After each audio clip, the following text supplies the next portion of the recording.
Hello and welcome to the Fix Your Fatigue podcast. Whether you can't get out of bed in the morning, your energy crashes throughout the day, or you're a biohacker looking to optimize your energy, productivity, and focus, this podcast is for you. I am Dr. Evan Hirsch, and I will be your host on your journey to resolving fatigue and optimizing your energy. And we'll be interviewing some of the top leaders in the world on fatigue resolution. Welcome.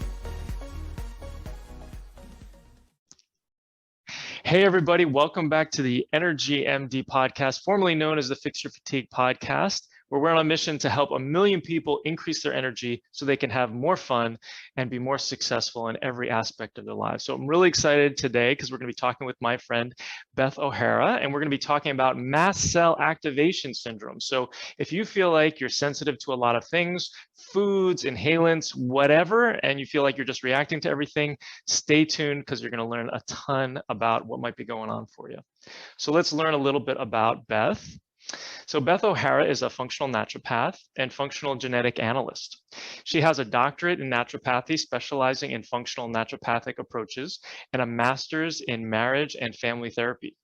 She has over 10 years of experience working with hundreds of clients with mast cell activation syndrome, mold toxicity, and related conditions like chronic fatigue to unlock the keys to their health mysteries and support their healing journeys.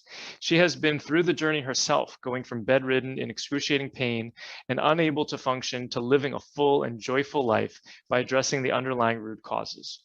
Her mission today is to empower those struggling with sensitivities and significant chronic illnesses to reclaim their own full potential through individualized precision approaches.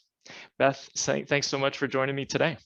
Oh, it's so good to be with you. And I'm excited to share this with your community because I find that this can be a game changer for people when they start to realize how what we're going to talk about connects the dots and gives them another roadmap for how to get through these things and on the other side, which is what we ultimately want. I agree. So many people who have low energy and fatigue also have lots of sensitivities, and a lot of them have multiple MCAS, Mast Cell Activation Syndrome. So let's get started talking a little bit about your story. What brought you to MCAS? Can we just call it MCAS, or is there a better way to, should we say mast cell? What would you like to call it? MCAS is great. Let's do that. Let's call it MCAS. Yeah. So what brought you to MCAS? Well, for most of us that are living this kind of mission-based practice where we have this, this passion and we're trying to take this darkness we've gone through and help other people through it faster, that's my own experience. And I started having health issues as a child. We moved from the small town into the country, which seemed like a big adventure. It was fun. But we moved into an old farmhouse. So I know your wheels are already turning, and was playing outside all the time, got lots of tick bites. That old farmhouse had visible mold, which most people don't ever see visible mold, but there was so much mold, it was visible, you could see it. And my parents were rehabbing it as we were there. And just started about 2 years in having weird health issues. Other kids weren't having those kind of health issues. About that same time, I was kicked in the head by a horse. So I had a traumatic brain injury as well. And I didn't have a great recovery from that. I started setting in with a lot of anxiety. I had severe chronic pain from the injuries, but I was a kid, I didn't know it was normal. I just kept chugging along. I didn't have the energy though to be athletic like other kids. I really wanted to be. I didn't have the coordination. I didn't have the stamina. And I remember even around age 12, I said I was going to train myself to run, and I was trying to run. And then I was getting all this exercise-induced asthma. And so running was off the table. And things just kept snowballing. I was in a car accident when I was 16. And the fatigue after that was crushing. I could barely move. I could barely get out of bed. Being in the country, it was an hour bus ride to school and one way. And that meant I had to get up even earlier than other kids. And I remember just whipping myself to get moving and to get dressed and to try to make it to the bus on time. And then I kept going. And my big dream was to go to medical school. And I was a very geeky kid. So what I wanted when I was 16, the most was Grey's Anatomy. And I was out finding bleached skeletons and bones, animal bones, and wanting to reconstruct them and figure out how they all fit together, you know. But when I was in college, I really burned the candle at both ends. I was working 3 jobs. I was teaching at a tech school when I should have had a master's degree. I didn't have a bachelor's yet. I just lucked into the job. And I was taking graduate level courses, doing independent study too much, which I know a lot of people listening to this are overachievers and can relate to that, which is why I wanted to share that piece. And I just totally crashed. And it was my junior year in college. I could not get out of bed. I just couldn't get up. I had multiple scholarship offers to med school, Dr. Evan, and Wow. I had to turn them down. It was devastating. It was just, I had no backup plan. There was nothing else I was going to do with my life. I mean, there was no other option for me. But I knew that even if I made it through the courses, which I already knew enough about the course load that it was going to be grueling, I would never make it through an 80-hour-a-week residency. So instead of getting to go, and I would go into neurology, instead of going that route, I did finish out my bachelor's in physiological psychology. So I still got to study something in that area. And then I had to become a chronically ill patient.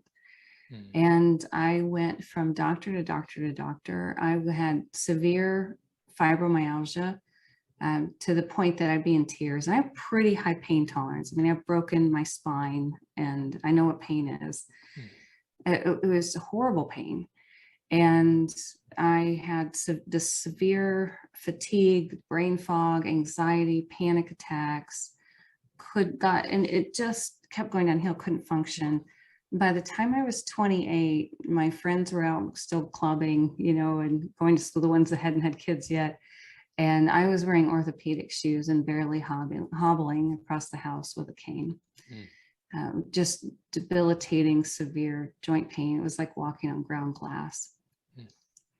Looking back, what we know now is that house was full of mold and I had all these tick bites. And I had Lyme, I had Babesia, I had Bartonella. I also had severe oxalate issues, and that was what was causing the ground glass pain in my joints. I exhausted everything traditional medicine had to offer. I started finding alternative healers, holistic healers, homeopathy. I tried shaman work. I was told I was crazy so many times that I did 10 years of therapy, which was helpful. But it didn't fix the fatigue and it didn't fix the pain, and it wasn't in my head. And I also share that part because it breaks my heart, but I hear that story week after week after week in my own practice. I know you hear that, where people are told, well, your blood work looks perfectly fine. You look healthy. You should be fine. And yet I had to use the scooter at the grocery store at 28. So long story shortened here at the end. I started figuring out first histamine intolerance, and my sleep started getting a little bit better. It's severe fatigue. I did not, or severe insomnia. I didn't sleep for 4 years. And doctors told me, you can't go more than a week without sleep. Well, that's not true. You can survive for a very long time without sleep, but it's horrific. So I figured out the histamine intolerance, all kinds of other stuff, the head injury things. I'm wearing orthodontics because I had airway issues that were affecting my sleep. And so back then I wore an appliance. Now I'm getting the whole structure corrected. And then I figured out the mold toxicity. And that was a huge game changer. I already knew I had Lyme, I knew I had Bartonella Babesia, but I couldn't tolerate any treatments. Everything I tried made me worse. And I became so sensitive that I couldn't even do sprinkles of quercetin, which should help the mast cells. I couldn't handle a little curcumin. It gave me worse inflammation when it should have helped the inflammation. And I got to where it was down to 10 foods. But figuring these pieces out, figuring the nervous system dysregulation out, putting all of that together, I got my life back. And then in my 30s, I got to go back to graduate school and get a master's in marriage and family therapy and naturopathy and build my practice. So I'm on the other side of it. I can wear heels. I don't hurt myself and wear stilettos, but I can wear cute shoes. I can go hiking and 2 or 3 miles, 4 miles, which is a huge deal for me. I can go dancing for a couple hours, and I share that part too because I have so much joy and gratitude for having my life. And I work full time. I have my brain back. I work on extremely complex cases that require a lot of concentration. And other people can do this too. That's why I like to share my story, is because I think it brings, not to talk about myself, but because I think it brings hope, and it lets people know there is another side to this. And there were many years where I didn't think I would ever have a life. Wow. Yeah, thank you so much for sharing that story with us, because it absolutely gives people hope. I'm so glad that you got better. And it's such a blessing, the work that you're doing with people. Thank you. It's a blessing to be in a position to do it. Right. And that's what drives me, right? Because I was lost. I didn't have anybody to guide me. I was told over and over I was the most sensitive practitioners I ever met. I was the most complex person, most complex case. And these were like the top functional medicine doctors, in my area. We didn't have telehealth back then. But, to be there and know how lonely and scary that is, and then to be able to go, let's get people through this faster. Let's get people through this easier. I spent over $350,000 trying to figure this out. Sure. That's not necessary. Let's get people through this in a way that's affordable. So we have a method now, and we have a way that we can guide people through it. Brilliant. Yeah, I want to hear all about that. Let's start off first and make sure we're all on the same page. How would you define MCAS, or Mast Cell Activation Syndrome? Well, let's talk about how I would define it, and then we'll talk about what the proposed criteria is. Mm-hmm. I define it as mast cells being dysregulated. And in particular, they're going to be in at least 2 systems of the body. So that might be GI symptoms and skin symptoms. It could be somebody has acid reflux and issues with diarrhea or constipation. They may have abdominal pains. They may get itching, flushing. Some people get hives. Some people don't have those skin symptoms at all. It might be brain symptoms with the brain fog, the insomnia, anxiety, depression. It may be the heart palpitations. So that's still related to nervous system. That's real common. Low blood pressure is really common. There are hundreds of symptoms that have shown up correlated with mast cell activation syndrome. So before I even go into a little more, I want to talk about why that is. It's because the mast cells are these frontline defending cells of the immune system and sensing cells. So they're sensing with receptors everything that's happening inside our bodies, outside our bodies. So every molecule of air, every chemical in that air, or mold toxin in that air, every pathogen, every hormone, every neurotransmitter, all of these things that are occurring, every particle of food we eat, everything we swallow, and their job is to sense it to see if it's safe. And if it's not safe, then their job is to sound the alarm and use chemical messengers like cytokines, other types of chemical messengers, to call we can think of the army in, or the fire department or the police department, to help manage and control what's happening.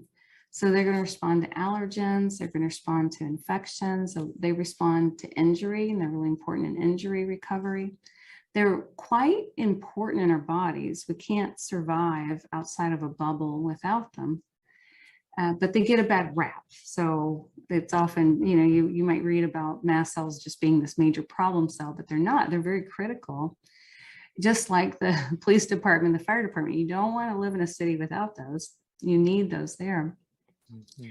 But what's happened is we have been exposed to such an onslaught of chemicals, EMFs, this huge heightening of mold epidemic, this increase in infections like Lyme, even our current pandemic that we've been dealing with for the last few years. all of these things are bombarding our mast cells at a rate that we've never had before in human history. So the mast cells, just like guards of a castle gate or security guards, should be standing on duty, and then they should be able to get a break. Now what's happening is our mast cells are on duty and fighting 24/7 for years and years and years. So just like a person would get wonky if they didn't get to take a rest, same thing's happening with the mast cells. So they get dysregulated.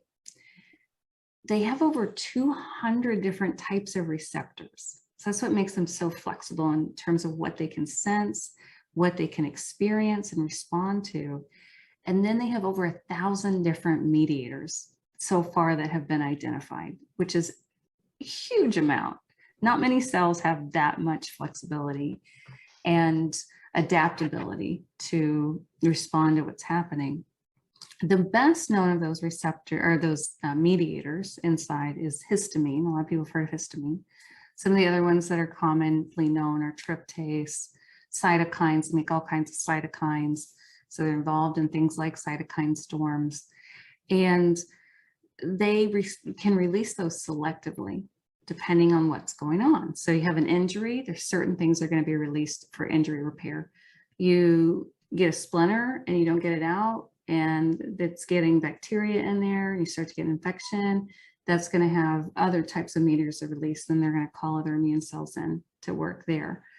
If you have swallowed a food that's not good for you, or maybe a food that's actually gone bad, they're going to be involved in helping you purge that, uncomfortably, but purge that. So you can get a sense of this flexibility with them. Now, they are in almost every tissue in the body except the retina. So that means they're in the skin, they're everywhere we meet the outside world, the sinus lining, the whole GI tract from the mouth all the way down, the lungs, they're in the bladder, they're inside the ear, linings of the ears, the tissue around the eyes, they're in the brain, they're in the heart, the muscles, they're made in the bone marrow, and they migrate out of the bone. So coming back around to what is mast cell activation syndrome, these cells are dysregulated and they're over responsive. So now they're responding to things, they've lost their fine tuning. So it's like they don't have good targeting anymore. So instead of shooting just at the enemies, they can't tell the difference between the enemies and the butterflies. So that food that should be just fine, and I've had people who had severe reactions to carrots, to broccoli, things like that you wouldn't think of that should be okay. They can start targeting those kinds of things.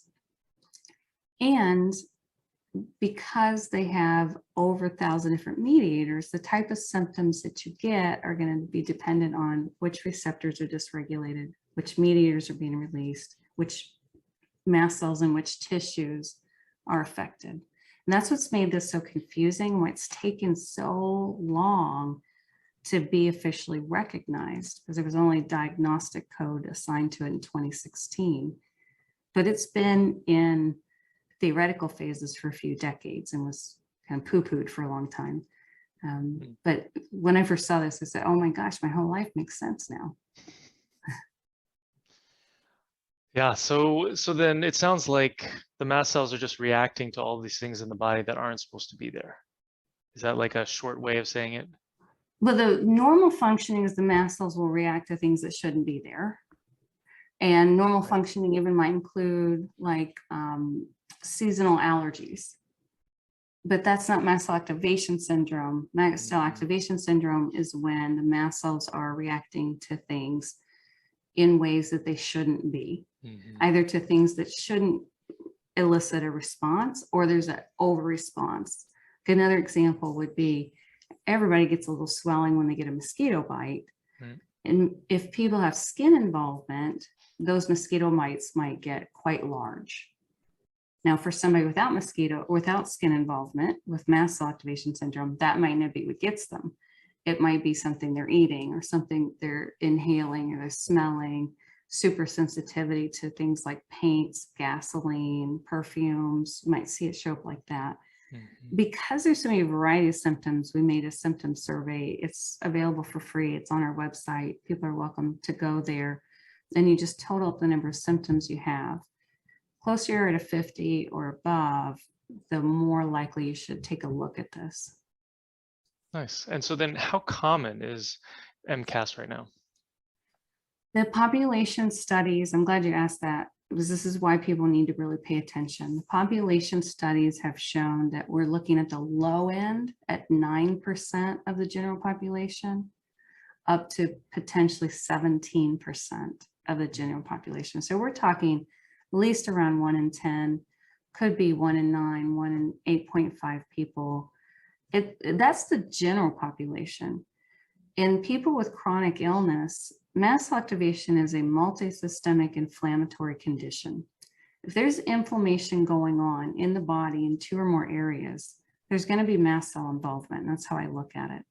So when we're looking at chronic illness, whether we're looking at autoimmunity, we're looking at chronic infections, we're looking at mold toxicity, there's likely some mast cell involvement.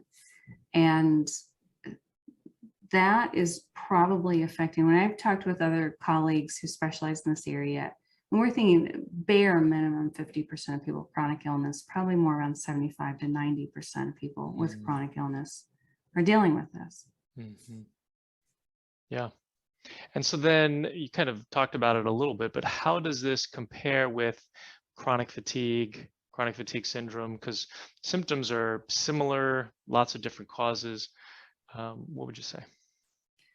Chronic fatigue is really a manifestation of what's going on underneath. And to look at chronic fatigue along with mast cell activation, we have to look at a few different pieces of it. One is the nervous system side, which I know you talk about quite a bit as well. And mast cells are an integral component really of the nervous system. We don't think about them as being nervous system. I know in my courses we were taught, here's the nervous system, here's your immune system. These are different courses. And then if you want to study psychology, that's campus over there. But this is not really how we work. And our mast cells line every nerve ending, every nerve sheath. They're in the limbic system in the brain. You can't separate the nervous system and the mast cells. They're really the interface of the nervous system and the rest of the body. The way that's important in chronic fatigue is that when we've reached a threshold of too many chemicals or different kinds of toxins, mold toxins, whatever it is, heavy metals, too many pathogens, too many infections, doesn't matter what viruses we're talking about, bacterial load, parasite load, we cross the threshold, and or stressors, which is one of the things that just as a whole in healthcare, we're not addressing enough, but this can be either early traumas, it can be those daily stressors, it can be toxic people. I find a lot of people with chronic illness have toxic people in their lives. All of these things put us in a state of not being safe. And the limbic system and other parts of the nervous system are monitoring for safety. Mast cells are monitoring for safety, and they work together on that. In chronic fatigue, there's, at least in the cases that I've worked with, people can look back and go, there was some kind of event. So I had a car accident, it was like boom, but it wasn't the car accident. It was the years of mold exposure. It was the tick-borne infections. It was the earlier head injury. Everything lined up, and that car accident was the straw that broke the camel's back. So what we're really talking about is the framework that was developed by Robert Navio and was first published, I believe, around 2014, called Cell Danger Response. And that is where we cross this threshold and our body goes into lockdown mode and survival mode. And it's really a healing response. And it's a way to protect us from the pathogens, the chemicals, the stressors, the abusive people, or whatever it is that's triggering. So that's why knowing the root triggers are so critical for people to come out of this. And in that cell danger response, you're going to get this uptick of mast cell activation. You get an increase in histamine production. You get reduction in methylation. So all these people have methylation issues. As part of that, lowered vitamin D status, cell membranes harden. All of that's protecting us because certain pathogens will hijack the methylation process. Certain pathogens will hijack vitamin D production. They'll enter the cells, so the cell membranes harden. I say that, I know I'm weaving a lot of things together, but I'm bringing it, I promise. Because so many people who are dealing with these things keep hitting brick walls with trying things in the wrong order. They're trying to hit methylation too hard too soon when the body is actually, there's an intelligence to why methylation's not working.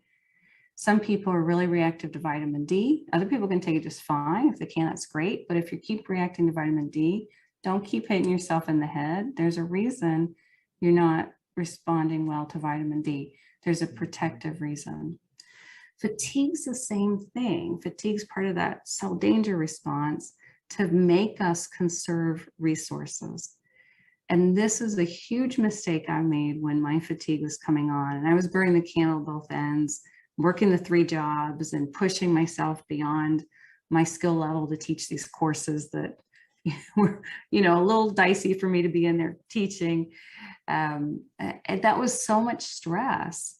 And my body, I hit that fatigue wall because my body said, no more. You can't be running around doing all this stuff. And we're still fighting off mold. I didn't know at the time. We're fighting off these tick-borne infections. I didn't know at the time. You can't scatter your resources so widely. And the other piece that I find that happens with fatigue is that the limbic system has the set point for energy levels. And there's plenty of studies that looked at athletes who were professional level athletes. And when they would hit that very end of what they could do, then in the studies they ran all of these different tests on lactic acid, mitochondrial function, all these things to see were they really truly out of energy.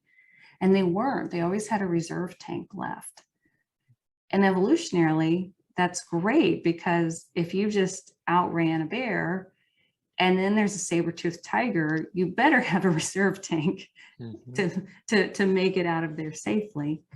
And then the limbic system, if we push beyond that repeatedly, will set that set point lower, like a governor. And then we can't go beyond it without having a lot of fatigue. And then it'll set it lower and lower. And this is where people end up like I did, where they're bedridden and just getting out of bed is too exhausting. It's not that the gas isn't there. So the nervous system and this mast cell axis with it are saying, you can't keep going. You have to heal and rest. Thank you. That was a great explanation. Okay, so let's talk about some of the causes of mast cell activation syndrome, which I would imagine are also some of the causes of fatigue. Definitely. And again, we're with this framework of the cell danger response. So in that, we just get, based on our genetic makeup and what kind of environmental load that we've taken on, different expressions of the same kind of thing, but the root causes are the same. And one of the biggest ones that I see over and over and over, I hope people stay really open to and take seriously, is mold toxicity. And of the hundreds and hundreds of people we've had come through the clinic, we have very rarely seen anybody with the kind of health issues that we deal with not have some level of mold load, of mycotoxin load. Now, that's not to say that's the only issue, but that's a core one. Nervous system dysregulation is big, and that can be triggered by mold toxins. It can be triggered by traumas. It can be triggered quite frequently by tick-borne infections, particularly Bartonella. And we see quite a lot of Lyme, most frequently Lyme and Bartonella, sometimes Babesia. Sometimes we'll see chemical toxins, particularly if the water's not being filtered with RO. And I see people with all kinds of super expensive filters, and I still test their chemical toxins. And it's amazing what we see come back. Or the RO filter may have failed. So checking those chemical toxins can be really important. EMFs can be a trigger for some people. Some people don't seem highly affected by them. My husband can sit in the room with the router and be just fine. And I'm all hardwired here. I don't use Wi-Fi. I'm quite sensitive to them. So we have to see what's happening there for people. But even things like having a smart meter on the other side of the bedroom wall, living near a cell phone tower, sometimes these things can really affect people for quite some time. Mm-hmm. We do see a lot of metals, but part of cell danger response is to store those metals in the tissues, because again, many pathogens will use those metals also to replicate. So we keep them stuck in the tissues. So that's going to keep people from excreting them. Once we deal with the core pieces, which in our method, in the MC360 method that I've developed, is nervous system dysregulation, mast cell stabilizing, address mold, address tick-borne infections if they're an issue. And we generally do them in that order. Most of the time, people will start excreting the metals on their own. And it's quite easy to get rid of them. But super sensitive people can't detox metals early in. It's so triggering for them. It's so harsh. Those are the biggest ones we see. There's certainly lots of other triggers that can affect people. And there are other downstream things that we see. Things like we see a lot of hormone dysregulation, a lot of cortisol dysregulation, HPA axis issues that are being triggered by these root causes. And then those can further create more mast cell activation. Mm-hmm. So let's talk about the sensitive person who's not sure whether or not they have mast cell activation syndrome. So how do they know? That's a good question. One, I highly recommend just doing the free symptom survey on the website. It's easy to find. It's under the menu. It says symptom survey. And that's mastcell360.com. Yes. Yeah. Then the other thing is, think about, are you having sensitivities pretty quickly to an exposure? This isn't everyone with mast cell activation, but if somebody is sensitive to foods within about 15 to 30 minutes of eating it, or sometimes it's as soon as it goes in a person's mouth. I've worked with people who would have reactions as soon as they smelled something within seconds. And it used to be thought that mast cells couldn't respond that quickly. It's now known that mast cells can respond within fractions of a second. So we're not making it up. Too many people have been told they were making it up, but they're not. And that's happening through the nervous system. So you can have food, a smell of a food, it's detected by the olfactory nerve, signal goes to the limbic system through the nervous system can tell the lower GI that there's danger and you're running to the bathroom with diarrhea within less than a second. Mm-hmm. That's an example of how it can show up. If people have a lot of sensitivities to foods, to supplements, to chemicals, I would definitely take a look at it. There was a great paper that just came out. It was co-authored by Dr. Tanya Dempsey, who's somebody that I follow and as a colleague of mine. I have a lot of respect for her, and it was all on the connection between mast cell activation, multiple chemical sensitivities, and the correlation. We don't have causation yet, but it showed correlation very strongly. Mm-hmm. Excellent.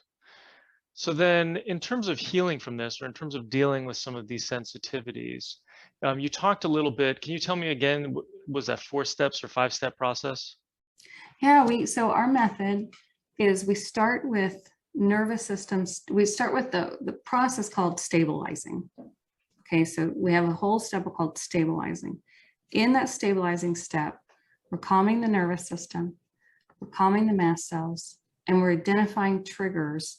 And then any of the triggers that we can manage.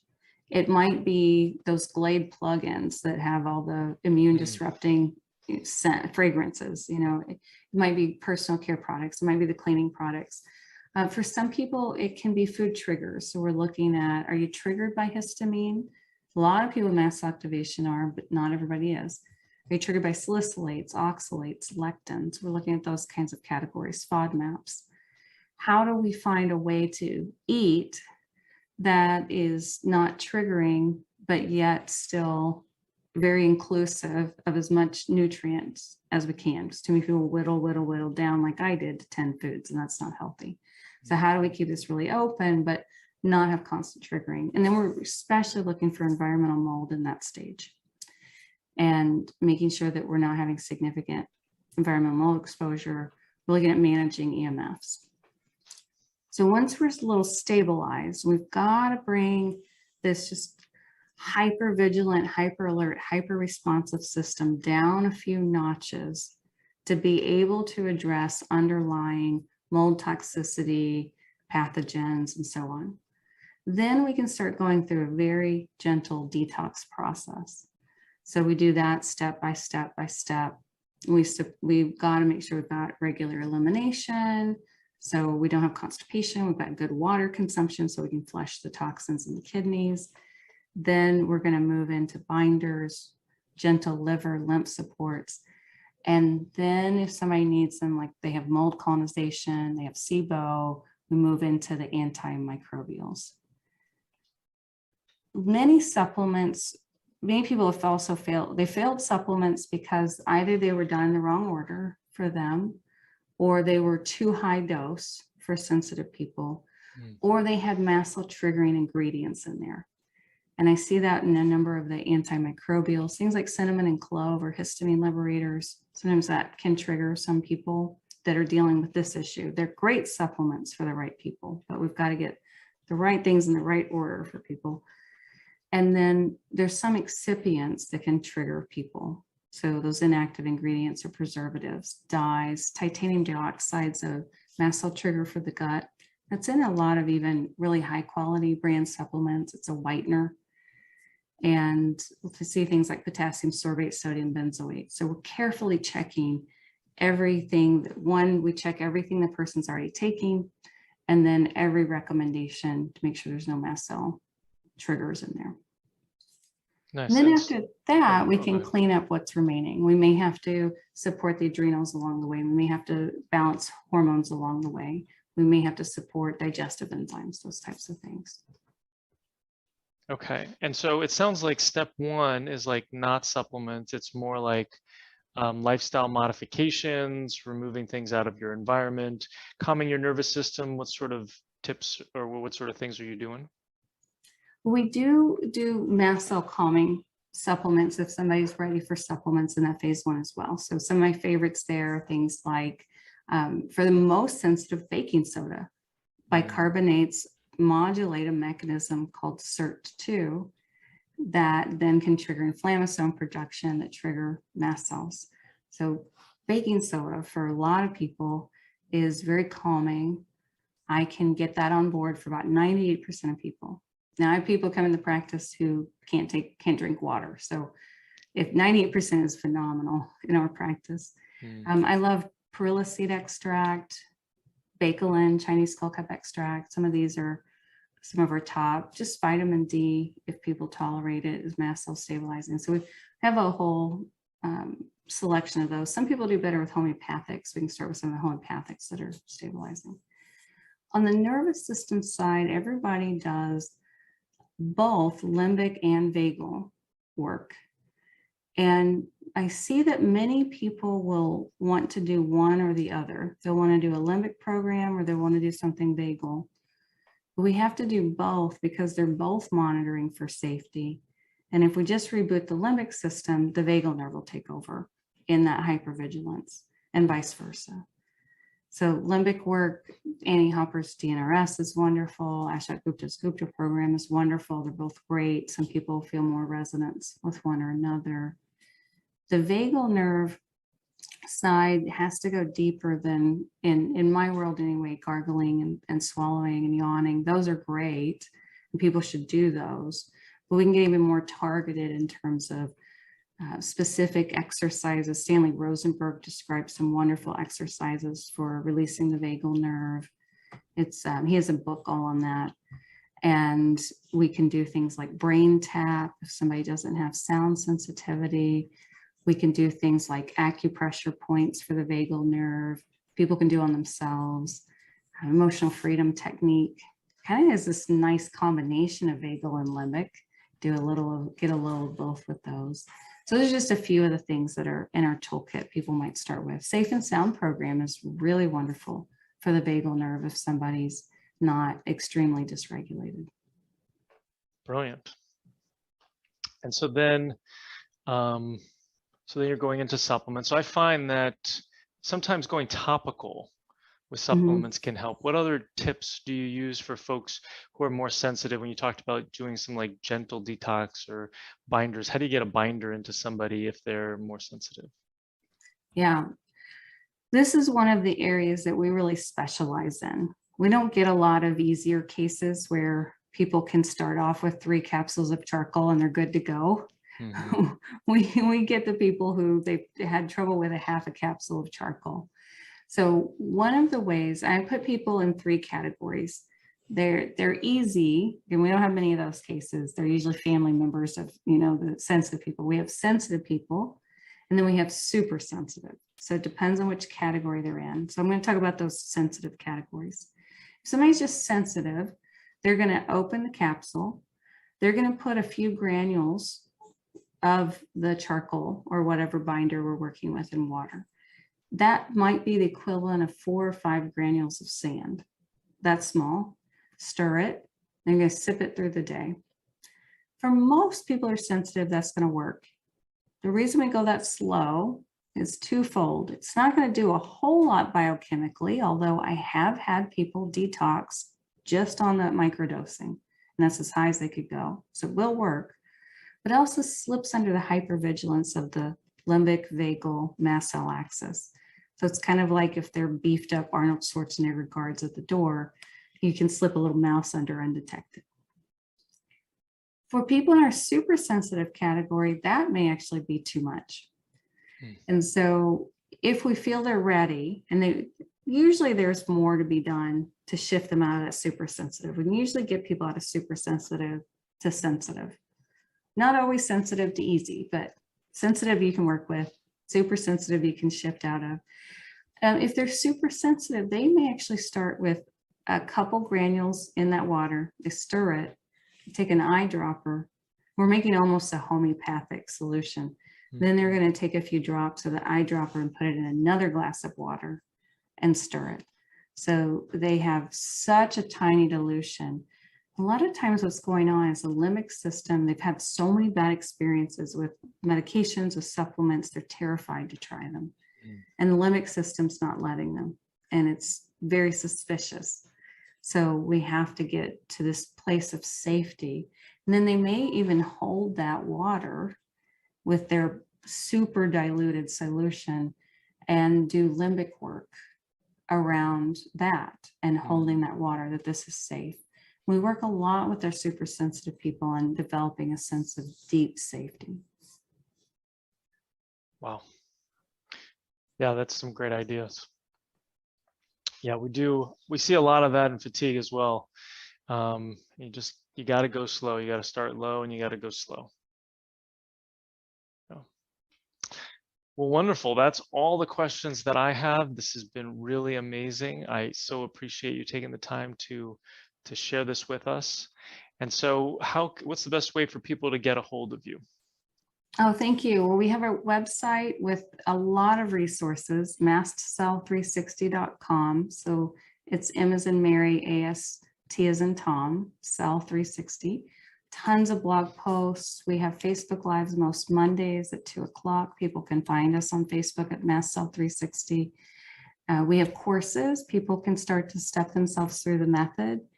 And then if they want one-on-one help, we have a clinic. We have an amazing nurse practitioner, and she works through the method. She's been through all this herself. She's experienced all of it. And then I also oversee every case. So they get 2 practitioners on their case, which is a wonderful thing for people with complex illness. You need multiple eyes on a case when you're dealing with a lot of complexity. Absolutely. And it sounds wonderful. And you have a free gift for our community, and we'll put the link below. And tell us a little bit about the MCAS genetics. link? So this is for our health geeks. If you love genetics and you want to get into the genes that can be involved with mast cell activation from a genetic root cause kind of standpoint, I stepped through all kinds of genes that people may not be familiar with, including the sirtuin genes that I just mentioned. It'll talk about how methyl on just DAO and HNMT. So people can dig into that, and it'll give them all kinds of fun info to geek out on. Wonderful. Well, Beth, thank you so much for joining me today. I really appreciate you taking the time and sharing your knowledge. Oh, it's a pleasure to be with you. And thank you so much for all your work in helping us get this information out there. I hope you learned something on today's podcast. If you did, please share it with your friends and family and leave us a 5-star review on iTunes. It's really helpful for getting this information out to more fatigued people who desperately need it. Sharing all the experts I know and love and the powerful tips I have on fatigue is one of my absolute favorite things to do. If you'd like more information, please sign up for my newsletter, where I share all important facts and information about fatigue, from the foods and supplements to the programs and products that I use personally and recommend to others so that they can live their best lives. Just go to fixyourfatigue.com/newsletter to sign up, and I will send you this great information. Thanks for being part of my community. Just a reminder, this podcast is for educational purposes only and is not a substitute for professional care by a doctor or other qualified medical professional. It is provided with the understanding that it does not constitute medical or other professional advice or services.